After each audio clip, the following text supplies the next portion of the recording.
Hello everyone. Today I'm going to be talking about something that I think needs to be addressed, and I'm going to be issuing you a challenge based off of it, so stay tuned until the end. The inspiration for this video came from two different sources with two similar seeming ideas that I think people need to understand the subtleties between. So, the first source of inspiration was in some YouTube videos that I saw for a band called Pentatonics. Now, I'm going to include a link in the description here and an annotation here. This video that I'm going to be including is on their main channel. It's actually one of the more viral videos from last month, so a lot of you have probably already seen it. It's fantastic. All of the work that they do is very distinct, because they have a very fleshed out upper end of their spectrum, but they've also got a really good rhythm section. Their beatboxer and their bass singer are both fantastic and lay down a really good, solid foundation for the rest of their music. Their ideas are creative, their arrangements are innovative. I find them to be inspiring. And they are the epitome of what I would consider to be excellence. And that's the first topic that I really wanted to hit on here today. Because everyone has something that they're capable of being excellent at if they push themselves. Obviously, if you watch Pentatonic's video, you'll notice that this isn't something that they're just going to know how to do overnight. They've had to hone their skills individually and then brought them together, used their collective experience to come up with something incredible, and then practice until they could get it perfectly, or seemingly perfectly. They've achieved excellence in all of the videos that I've seen of them, and I think that's something that we should be striving for in all that we do. But as I insinuated a moment ago, perfection isn't attainable. There are a lot of people who don't accept this, and it's perfectly fine to strive for perfection. I think that pushing yourself to be as close to perfection as possible is one of the greatest things that you can do. But to expect to attain perfection and to base all of your decisions off of reaching that expectation is dangerous and oftentimes destructive. I'm going to use my other source of inspiration as an illustration for why. I'll go ahead and include the link in the description, but there was an article that I saw on Facebook, once again, that was an exploration of why it's not a legitimate excuse to end a relationship in order to work on your relationship with God. This isn't a hard and fast rule. There are probably some exceptions, in particular if they realize that the person who they're dating doesn't have beliefs that are congruent with what you believe. If one person has a belief that you can't reconcile, then maybe it's best to end the relationship.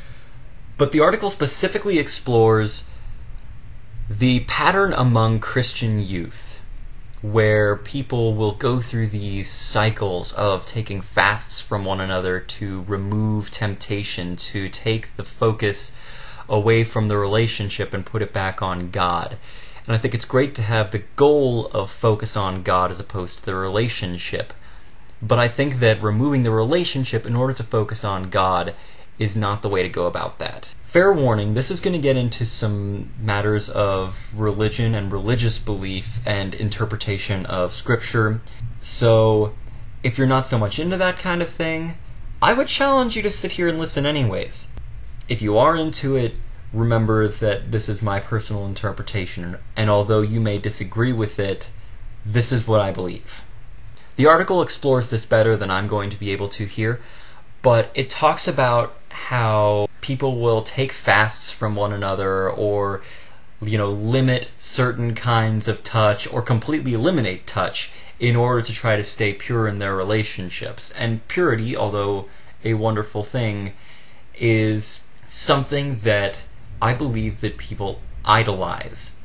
They make that their god. I actually dated someone for over a year who didn't believe in kissing before marriage. I have a couple of other friends who share that belief. I personally disagree with it. And it's not just because I had to go a year without kissing someone that I cared about very much. I believe that to have a cold relationship like that, where there is that limitation on the physical intimacy at that level, it's limiting your ability to develop mature limitations. I have other friends who have this goal of perfection in mind and will eliminate anything that seems to stand in the way of that. And I understand the reason why. You know, the Bible says, if your right hand causes you to sin, cut it off. And although I think that it's a good message that you should remove things from your life that are causing you to sin, your relationship isn't causing you to sin. It is creating opportunities for temptation. But creating an opportunity for temptation and being tempted are two different things.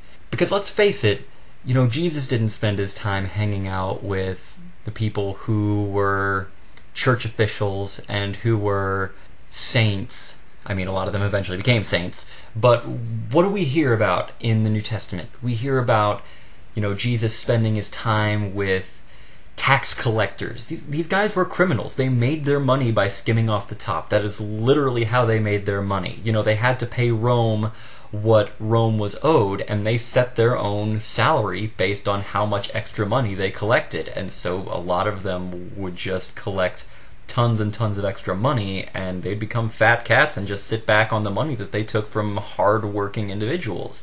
You know, tax collectors were hated, and they were considered to be some of the most vile sinners that there were. And yet there are so many stories of Jesus hanging out with people like this, or hanging out with people that were known sinners.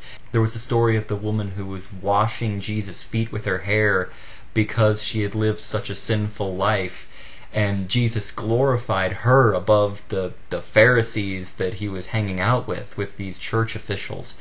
You know, there's this focus on, you know, looking your best in the church, on projecting this image of being pristine and pure. Jesus didn't live that way. His life was gritty and it was scary, and I'm digressing an awful lot here.